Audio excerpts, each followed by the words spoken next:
नमस्कार, स्वागत है आपका सत्यहिंदी.com पर। मैं हूं नीलू व्यास और एक बार आपके साथ फिर से जुड़ रही हूं आपकी पसंदीदा कार्यक्रम आज का एजेंडा को लेकर। एक कहावत आपने सुनी होगी कि सच बोलने वाला अखरता है और सच दिखाने वाला भी। जी हाँ, ये कहावत आज बिहार के संदर्भ में सच होती हुई सामने नजर आ रही है। ऐसा लग रहा है कि मुख्यमंत्री नीतीश कुमार की विफलताएं जो भी व्यक्ति उन्हें बताता है या उजागर करता है या उसके बारे में उनकी विफलताओं को लोग गिनाते हैं, तो वो लोग नीतीश कुमार को रास नहीं आते। जब लोग कोरोना काल में अपने घरों में बंद होकर बैठ गए हैं, तब आपको ध्यान होगा, चाहे वो बाढ़ का समय हो, चाहे फिर वो अब कोविड की बीमारी हो, जन अधिकार पार्टी के जो अध्यक्ष हैं और पूर्व सांसद पप्पू यादव, जो कि माधेपुरा से एमपी रह चुके हैं, तो आज सुबह उन्हें पटना पुलिस ने गिरफ्तार कर लिया और ये कहते हुए कि उन्होंने लॉकडाउन के नियमों का उल्लंघन किया है। जी हाँ, लॉकडाउन का उल्लंघन उन्होंने इसलिए किया, पटना पुलिस का ये कहना है कि उनके पास परमिशन नहीं थी। अब सवाल ये उठता है कि अगर परमिशन नहीं थी तो पिछले 1.5 महीने से पप्पू यादव जिस तरीके की जो पब्लिक सेवा करते हुए नजर आ रहे थे, अगर उनका आप सोशल मीडिया अगर आप अकाउंट उठाकर देखें और वाकई में जितने भी अखबार हैं जो उनके बारे में लिख रहे हैं, तो आप देख रहे हैं कि पप्पू यादव लगातार अस्पतालों में जा रहे हैं, लोगों को बेड्स प्रोवाइड कर रहे हैं, ऑक्सीजन सिलेंडर्स दे रहे हैं, शमशान घाटों पर जा रहे हैं और फार्मासिस्ट यानी कि जो केमिस्ट शॉप है वहां पर जाकर देख रहे हैं कि लोगों को दवाइयां उपलब्ध क्यों नहीं हो रही हैं। और साथ ही वो ये भी काम एक पत्रकारों का कर रहे हैं कि जहां पर विफलताएं नजर आ रही हैं, जहां पर अनप्रिपेयर्डनेस नजर आ रही है नीतीश कुमार सरकार की, तो साथ में उनसे भी उजागर कर रहे हैं। लेकिन पप्पू यादव ने एक बड़ा धमाका किया था। आपको ध्यान होगा, अभी 2-3 दिन पहले ही उन्होंने राजीव प्रताप रूडी के जो सारण स्थित जो उनका अनमोल ऑफिस है, वहां पर उन्होंने इस बात का खुलासा किया कि किस तरीके से करीब 40 एम्बुलेंसेज उनके घर पर सड़ रही हैं, ढकी मुंदी हुई हैं और यहां लोग एम्बुलेंस के लिए तिल तिल मर रहे हैं। तो आज सवाल ये उठता है कि पप्पू यादव को क्यों गिरफ्तार किया गया? क्या नीतीश कुमार को उनकी जो पब्लिक सेवा है वो रास नहीं आ रही थी? क्या नीतीश कुमार को ये पसंद नहीं आ रहा था कि किस तरीके से वो नीतीश कुमार सरकार की जो स्वास्थ्य सेवाएं हैं उसकी पोल खोल रहे हैं जगह जगह जाकर? और जो तीसरा बड़ा सवाल ये उठता है कि क्या बीजेपी के दबाव में आकर जिस तरीके से राजीव प्रताप रूडी की पोल उन्होंने खोली कि किस तरीके से उनके घर पर 40 एम्बुलेंसेस ढकी मुंदी खड़ी हुई हैं और लोग तिल तिल एम्बुलेंसेस के लिए भटक रहे हैं, तो क्या उसका बदला आज नीतीश कुमार ने चुकाया है? आज ये सारे सवाल खड़े हुए हैं। लेकिन आपको बता दें कि जब अरेस्ट होने के बाद पप्पू यादव ने जो ट्वीट किया, उस ट्वीट में उन्होंने साफ साफ लिखा है कि अगर लोगों के बीच में जाकर सेवा करना अगर अपराध है तो मैं अपराधी हूं। और साथ में उन्होंने कहा है कि पीएम साहब, सीएम साहब, आप चाहो तो मुझे फांसी लगा दो, लेकिन मैं लोगों की सेवा करता रहूंगा और सारी चीजों को बेनकाब करता रहूंगा। साथ में आपको ध्यान होगा कि किस तरीके से पप्पू यादव ने जिस तरीके से दवाइयों की ब्लैक मार्केटिंग हो रही है, होर्डिंग हो रही है, उनको भी समय समय पर उन्होंने उजागर किया है। तो क्या नीतीश कुमार को ये सारी बातें पसंद नहीं आई? उनकी मंशा यह है कि पप्पू यादव जी जो पीड़ित मानवता की सेवा कर रहे हैं, जो लोग ऑक्सीजन के कारण मर रहे हैं, जो लोग दवा के कारण मर रहे हैं, जो लोग डॉक्टर के नेग्लिजेंस से मर रहे हैं, जो लोगों का अस्पताल में भर्ती नहीं लिया जा रहा है, वो लोग उनके यहाँ जाते हैं तो दौड़ करके अस्पताल में जाते हैं और उसकी व्यवस्था के लिए लोगों से निवेदन करते हैं, डॉक्टरों से बात करते हैं, सब करते रहते हैं, डीएम से बात करते हैं, सेक्रेटरी से बात करते हैं, मुख्यमंत्री से भी फोन कर बात करते हैं, लेकिन फोन नहीं उठाते वो लोग, मंत्री लोग। लेकिन सबको फोन करके बताते हैं कि हाँ ये स्थिति है, आप जरा इसको देखिए, कैसे करिएगा, क्या करिएगा। तो हमारी राय, ऑक्सीजन सिलेंडर हो या एम्बुलेंस का सवाल हो या मरीज के भर्ती का सवाल हो या दवा का सवाल हो, पूरे बिहार में दौड़ दौड़ करके जहाँ जिस अस्पताल में जरूरत पड़ती है उसमें जाते हैं और करते हैं। ये सरकार को अच्छा नहीं लग रहा। हाँ, यही कह रहे हैं कि जन सेवा करेंगे तो आपको जेल में डाल दिया जाएगा और अनेक तरह के षड्यंत्र किए जाएंगे जिससे कि आप जन सेवा नहीं करें। लोगों को एक एक गांव में 20-20 लाशें उठ रही है। में 40 लाख गंगा के 40 लाश गंगा के किनारे मिला। कोई बताने को तैयार नहीं है कि लाश कहाँ से आई। गांव में एक एक दिन में एक एक गांव में 5-5 लाशें निकल रही है। कोई देखने वाला नहीं है, कोई छिड़काव नहीं हुआ किसी का। किसी गांव में एक गांव में छिड़काव नहीं हुआ, दवा नहीं दी जा रही है, अस्पताल में भर्ती नहीं किया जा रहा है, गांव में परीक्षण नहीं हो रहा है, गांव में टीकाकरण का नहीं हो रहा है।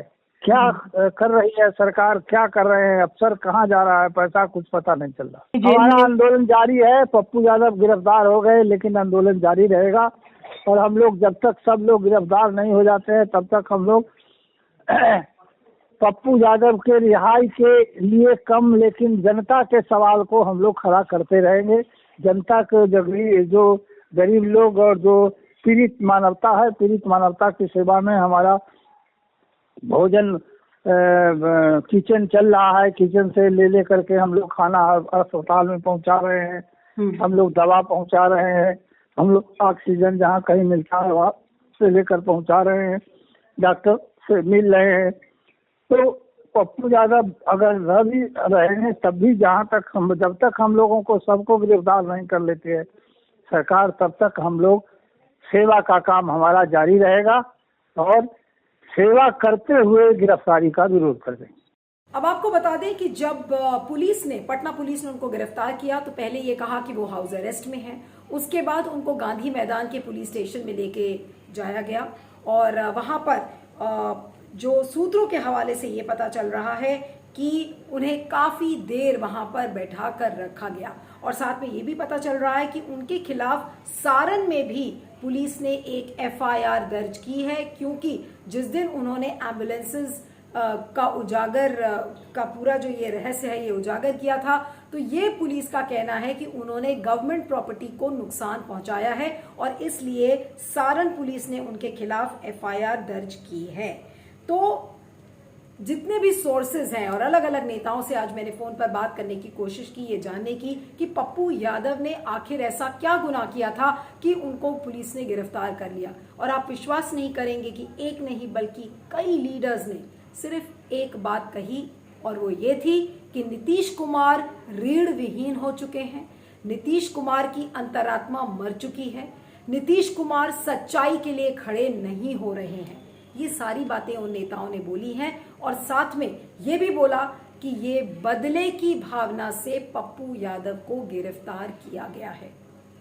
जिस दिन पप्पू यादव ने एम्बुलेंस प्रकरण को उजागर किया था उस दिन मैंने उनसे फोन पर बात किया था और उस फोन की वार्तालाप में उन्होंने इस बात को कहा था कि वो रूडी जी को नहीं बख्शेंगे और इस पूरी चीज को ये जो गलत तरीके से एम्बुलेंस को ढकमूंद कर उनके घर पर खड़ा कर दिया गया, उन्होंने कहा कि नीतीश कुमार तो नहीं सुनेंगे लेकिन इस चीज को लेकर वो अदालत में जाएंगे और लोगों के बीच में जाएंगे।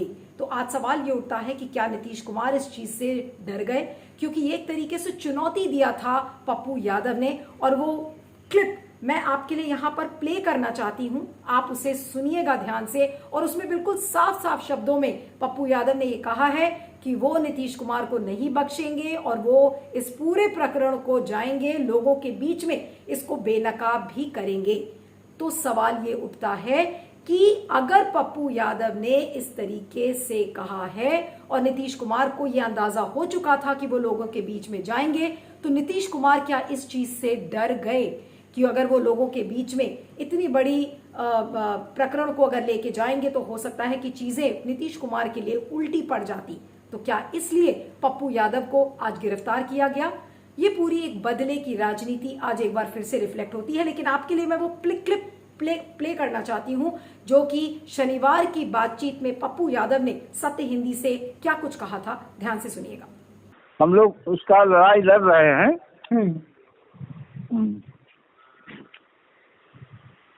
हम लोग हर मोर्चे पर इस पर लड़ाई लड़ेंगे। ओके, हम ठीक है। लोग केस करेंगे, हाई कोर्ट में जाएंगे। अच्छा, हाँ,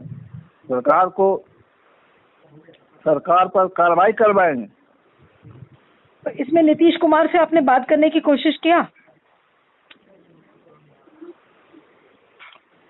नहीं, नीतीश कुमार को मालूम थोड़े नहीं हुआ है।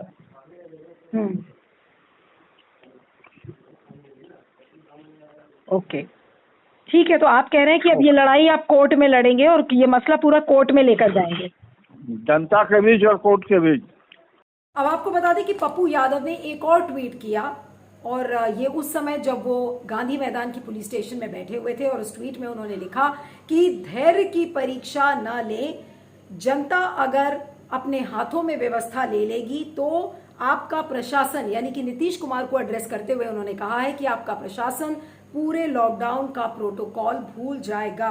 मेरा 1 महीने पहले ही ऑपरेशन हुआ है और फिर भी मैं लोगों के बीच जाकर अपनी जीवन को दांव पर लगाकर लोगों के बीच सेवा कर रहा हूं। और अभी कुछ ही देर पहले उन्होंने एक ट्वीट और किया है, और उस ट्वीट में उन्होंने इस बात को लिखा है कि 5 घंटे हो गए हैं और मुझे गांधी मैदान में बैठा कर रखा है। इतनी देर में तो कितनी जानें बच जाती। मैं लोगों को ऑक्सीजन दिला सकता था, रेमडेसिविर दिला सकता, बेड्स दिला सकता था, लेकिन कितनी जिंदगियां बच जाती। लेकिन आज नीतीश कुमार ने उन जिंदगियों को भी नहीं बख्शा। और साथ में ये लिखा है कि आप भाजपा के दबाव में क्रूरता की हद न पार करें, इतिहास आपको माफ नहीं करेगा। तो आज कहीं ना कहीं बहुत सारे सवाल इस समय नीतीश कुमार के ऊपर खड़े हो रहे हैं, क्योंकि अगर आप देखें, पप्पू यादव एक मसीहा के रूप में इस समय उभरे हैं। अगर आप सोशल मीडिया उठाकर देख लीजिए तो उनको अरेस्ट करने के बाद रिलीज पप्पू यादव, फ्री पप्पू यादव नाम का हैशटैग इस समय काफी ट्रेंड कर रहा है, और जिस पर लोग जमकर लिख रहे हैं कि आपने गरीबों के जो रहनुमा थे उनको आपने गिरफ्तार कर लिया, और जिसको गिरफ्तार करना चाहिए था यानी कि राजीव प्रताप रूडी को, वो आज बिल्कुल फ्री घूम रहे हैं। तो ये कैसा देश है? इस तरीके की बातें लिखी गई हैं। उदित राज ने ये लिखा है, जो दलित लीडर हैं, उन्होंने लिखा है कि बिना मोदी जी की सहमति के ये नहीं हो सकता था कि पप्पू यादव को गिरफ्तार किया जाता। करोड़ों की मदद करके उन्होंने एक साहसिक संदेश दिया है। उन्होंने ये बात उदित राज ने लिखी है। उसके बाद अलग अलग तरीके से प्रतिक्रियाएं आई हैं, लेकिन साफ ये झलकता है कि बाढ़ हो चाहे जो भी कलैमिटी हो, उसके बीच पप्पू यादव ने लोगों के बीच जाकर नाम कमाया है, लोगों की मदद की है, गरीबों को मदद पहुंचाई है, जिसकी वजह से जो उनकी छवि है वो एक मसीहा के रूप में हुई है। यादव का अतीत भले ही अनुचित पैटर्न का हो, किंतु उनका वर्तमान एक संजीदा और जिम्मेदार राजनेता का है। हैरत अंगेज है कि ऐसे समय जब वो बिहार के कोविड के मरीजों के लिए मसीहा बनकर घूम रहे थे, जब विभिन्न अस्पतालों में वो लगातार भोजन एवं ऑक्सीजन की सुविधा दे रहे थे, और जितने भी बाजार के काला बाजारी हैं जो ऑक्सीजन दवाई आदि रोक करके रखे हैं, ये जो कुछ नेता वगैरह जो एम्बुलेंस को दबा करके रखे हैं, उन लोगों का लगातार पोल खोलने में लगे थे, विभिन्न अस्पतालों की अव्यवस्था का पोल खोलने में लगे थे। तो वैसे में सरकार को उनके कर्मों का अनुमोदन करके लोगों को राहत देनी चाहिए थी। तो इस तरह की नीच पॉलिटिक्स हो रही है कि सरकार ने उनको गिरफ्तार करवा लिया। क्या दिक्कत है? अगर सरकार को गिरफ्तार ही कराना था, अगर सरकार सचमुच थोड़ी संजीदा होती, तो आप राजीव प्रताप रूडी पर एक्शन लेते। आप यह जो महिला का वीडियो वायरल हो रहा है भागलपुर के प्राइवेट और मायागंज अस्पताल में और पटना के राजेश्वर अस्पताल का, आप उस अस्पताल के स्वामी पर कार्रवाई करते। आप जो डॉक्टर और कंपाउंडर ने उस वायरल वीडियो के महिलाओं के साथ छेड़खानी की है, आप उस पर कार्रवाई करते। ये जो पीएमसीएच में ऑक्सीजन का हेरफेर हो रहा है, आप उस पर कार्रवाई करते। आपके दरभंगा मेडिकल कॉलेज में बरसों पहले खरीदे गए एम्बुलेंस का आज तक डीटीओ में रजिस्ट्रेशन नहीं हुआ, वो सर गया, आप उस पर कार्रवाई करते। पिछले साल खरीदे गए वेंटिलेटर का अभी तक पैक नहीं उतारा गया है, आप उन अधिकारियों पर कार्रवाई करते। अरे सरकार अगर कार्रवाई ही करनी है तो ऐसे चीज पर करिए ना जिससे कि आपके राज्य या आपकी जनता का कल्याण हो सके। ऐसे वक्त में भी जब आपके राज्य की नदियों में लाशें बह रही है और वहां पर ऐसे नीच किस्म की पॉलिटिक्स, सरकार को तुरंत पप्पू यादव को रिहा करना चाहिए। और सरकार जितनी भी बातें अभी प्रसंग में हमने कही, इन सब चीज़ों पर एक्शन ले। अगर बिहार सरकार नहीं चेतेगी तो आने वाले समय में उसे इसका खामियाजा भुगतना पड़ेगा। जनता इनसे उब रही है।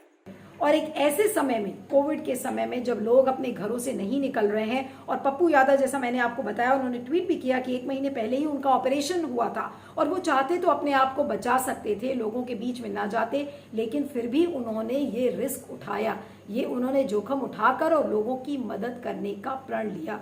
लेकिन और साथ में सरकार की कमियों को भी दिखाया, कमियों को भी उजागर किया, जो कि काम ये एक पत्रकार का होता है। तो पत्रकारिता भी पप्पू यादव ने की जन सेवा के साथ साथ। तो क्या इसी का खामियाजा आज पप्पू यादव को भुगतना पड़ रहा है कि उन्होंने नीतीश कुमार की सरकार है उसकी विफलताओं को उजागर किया, इसलिए आज उन्हें जेल में भेज दिया गया। और सबक हम क्या सीखते हैं? अगर आज के समय में, कोरोना काल में, अगर आप पब्लिक सेवा करते हैं, सरकारों के ऊपर आप सवाल खड़े करते हैं, तो आपकी जगह और कहीं नहीं बल्कि जेल में है।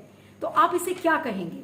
सिर्फ यही कहेंगे कि अंधेर नगरी चौपट राजा, ये कहावत आपने सुनी होगी, इसकी कहानी बहुत मशहूर है। और आज इस अंधेर नगरी और चौपट राजा की कहानी को नीतीश कुमार पूरी तरीके से निभा रहे हैं, क्योंकि ऐसा लग रहा है कि नीतीश कुमार ने अपने आंखों में पट्टी बांध ली है। और जैसा मैंने कहा, जितने लीडर से मैंने बात किया, उन्होंने एक नहीं बल्कि कई बार इसी बात को बोला है कि नीतीश कुमार अब बिल्कुल एक जिंदा लाश बन चुके हैं, उनकी कोई से पार्टी में नहीं रह गई है। और जो बीजेपी चाहती है वो अपने शर्तों पर और अपने टर्म्स एंड कंडीशंस पर नीतीश कुमार से करवाने के लिए बिल्कुल तैयार हो जाती है, और नीतीश कुमार भी बिल्कुल हाथ जोड़कर बीजेपी के सामने खड़े हो जाते हैं। तो ये कहाँ का राजा है जो कि दबाव में काम करता है? और वो देख रहे हैं कि किस तरीके से पप्पू यादव ने लोगों के बीच में जाकर जनसेवा की, लोगों की मदद की, और आज आपने उसी पप्पू यादव को जेल भेज दिया।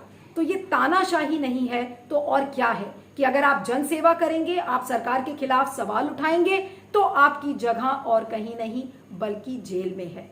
ये किस तरीके का भारत हम देख रहे हैं एक ऐसे समय में जब लोगों से मदद की उम्मीद की जाती है, सरकारों से ये उम्मीद किया जाता है कि आपके साथ लोग खड़े रहेंगे।